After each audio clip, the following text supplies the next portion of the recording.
जय श्री कृष्ण। आज की इस वीडियो में आप सभी जानेंगे कि साल 2025 में अगहन यानी मार्गशीर्ष मास के कृष्ण पक्ष की उत्पन्ना एकादशी का व्रत किस तारीख को रखा जाएगा। एकादशी तिथि कब से कब तक है, हरिवासर का समय कब समाप्त होगा। साथ ही जानेंगे इसके पूजन के शुभ मुहूर्त और पारण की सही जानकारी। हिंदू पंचांग के अनुसार मार्गशीर्ष माह के कृष्ण पक्ष की पहली एकादशी को मनाई जाने वाली एकादशी को ही उत्पन्ना एकादशी कहते हैं। इसे अत्यंत पवित्र और फलदायी माना गया है। शास्त्रों के अनुसार इस दिन व्रत रखने से व्यक्ति के सभी पाप नष्ट हो जाते हैं और जीवन में सुख शांति और समृद्धि का आगमन होता है। धार्मिक कथाओं के अनुसार उत्पन्ना एकादशी देवी का जन्म इसी दिन हुआ था। कहा जाता है कि असुरमूर के अत्याचार बढ़ने पर भगवान विष्णु ने अपनी शक्ति से एकादशी देवी को उत्पन्न किया था। देवी ने उस राक्षस का वध किया और इसी कारण से इसे उत्पन्ना एकादशी कहा गया है। इसे सभी एकादशियों में मूल और पहली एकादशी माना जाता है। इस दिन भक्त भगवान विष्णु की पूजा और ध्यान में दिन बिताते हैं। कुछ लोग निर्जला एकादशी व्रत रखते हैं, जबकि अन्य फलाहार या एकादशी प्रसाद से व्रत को पूरा करते हैं। अनाज और दालों का सेवन से इस दिन परहेज करते हैं। भगवान विष्णु को पीले फूल, पीले वस्त्र और पीले फल अर्पित करना इस दिन शुभ माना गया है। ऐसा माना जाता है कि सच्चे मन से व्रत करने से और भक्ति भाव करने से व्यक्ति को असीम पुण्य की प्राप्ति होती है। यह व्रत पापों का नाश करता है और मोक्ष के मार्ग को प्रशस्त कराता है। उत्पन्ना एकादशी न केवल व्रत का दिन है, बल्कि आध्यात्मिक शुद्धि और सकारात्मक ऊर्जा प्राप्त करने का अवसर भी है। पौराणिक मान्यता के अनुसार उत्पन्ना एकादशी का संबंध भगवान विष्णु की महाशक्ति माँ एकादशी के जन्म से है। विष्णु पुराण और पद्म पुराण के अनुसार इस दिन व्रत रखने से 1000 अश्वमेध यज्ञ और राजसूय यज्ञ के समान पुण्य प्राप्त होता है। नारद पुराण के अनुसार इस दिन उपवास करके द्वादशी को गंध आदि उपचारों से भगवान श्री कृष्ण की पूजा करें। तत्पश्चात श्रेष्ठ ब्राह्मणों को भोजन कराकर उन्हें दक्षिणा देकर विदा करके स्वयं भी अपने इष्ट जनों के साथ एकाग्र होकर भोजन करें। इस प्रकार जो भक्ति भाव के साथ उत्पन्ना एकादशी का व्रत करते हैं, वह अनंत काल में श्रेष्ठ विमान पर बैठकर भगवान विष्णु के लोक को जाते हैं। अब आइए जानते हैं कि साल 2025 में उत्पन्ना एकादशी का व्रत कब रखा जाएगा। तो साल 2025 में मार्गशीर्ष यानी अगहन मास के कृष्ण पक्ष की एकादशी तिथि प्रारंभ हो रही है 14 नवंबर शुक्रवार रात 12:50 से, यानी कि 12 बजे के बाद दूसरा दिन लग जाता है, जो कि 15 नवंबर कहलाएगा।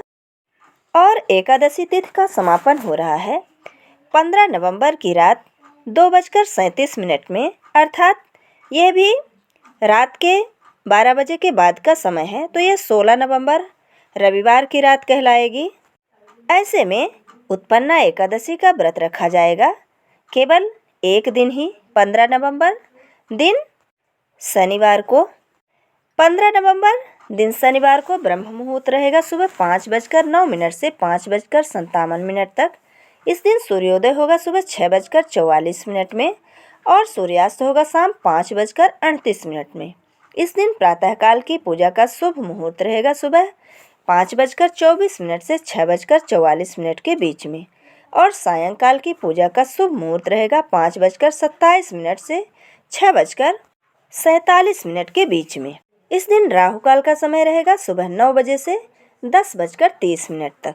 द्वादशी तिथि प्रारंभ होगी 16 नवंबर रविवार सुबह 2:38 से और द्वादशी तिथि का समापन होगा 17 नवंबर सोमवार सुबह 4:47 में। 16 नवंबर 2025 दिन रविवार को ब्रह्म मुहूर्त रहेगा सुबह 5:09 से 5:57 में और सूर्योदय होगा सुबह 6:45 में। सूर्यास्त होगा शाम 5:37 में। प्रातःकाल पूजा शुभ मुहूर्त रहेगा सुबह 5:25 से 6:45 तक और सायंकाल की पूजा का शुभ मुहूर्त रहेगा शाम 5:27 से 6:47 के बीच में। इस दिन राहु काल का समय रहेगा दोपहर 4:30 से शाम 6 बजे तक। उत्पन्ना एकादशी का हरिवासर का जो समय है वो समाप्त होगा 16 नवंबर 2025 दिन रविवार को सुबह 7:10 में। उत्पन्ना एकादशी व्रत के पारण का शुभ मुहूर्त है 16 नवंबर 2025 दिन रविवार को दोपहर 1:10 से 3:18 के बीच में। उत्पन्ना एकादशी का व्रत दशमी तिथि की रात्रि से ही शुरू हो जाता है। दशमी के दिन सात्विक भोजन ग्रहण करें और मन को शुद्ध रखें। एकादशी के दिन प्रातःकाल स्नान कर भगवान विष्णु की प्रतिमा या चित्र के समक्ष व्रत का संकल्प लें।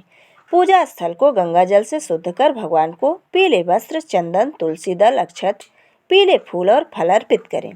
भगवान को पंचामृत से स्नान कराकर धूप दीप जलाकर षोडशोपचार विधि से पूजा करें। विष्णु सहस्त्र नाम स्रोत या ओम नमो भगवते वासुदेवाय मंत्र का दिन भर जाप करें। पूजा के दौरान एकादशी व्रत कथा पढ़ें या सुनें। दिन भर निराहार या फलाहार रहते हुए भगवान विष्णु का स्मरण करें और रात्रि को जागरण कर भजन कीर्तन करें। अगले दिन द्वादशी को ब्राह्मणों को भोजन कराकर दान दक्षिणा देकर व्रत का पालन करें।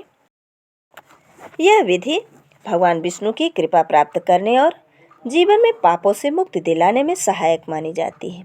ये थी साल 2025 में मनाई जाने वाली उत्पन्ना एकादशी व्रत की संपूर्ण जानकारी। वीडियो अगर पसंद आए तो लाइक ज़रूर करें और अगर आप हमारे चैनल पर नए हैं तो चैनल को सब्सक्राइब करना बिल्कुल ना भूलें। जय श्री कृष्ण, राधे राधे।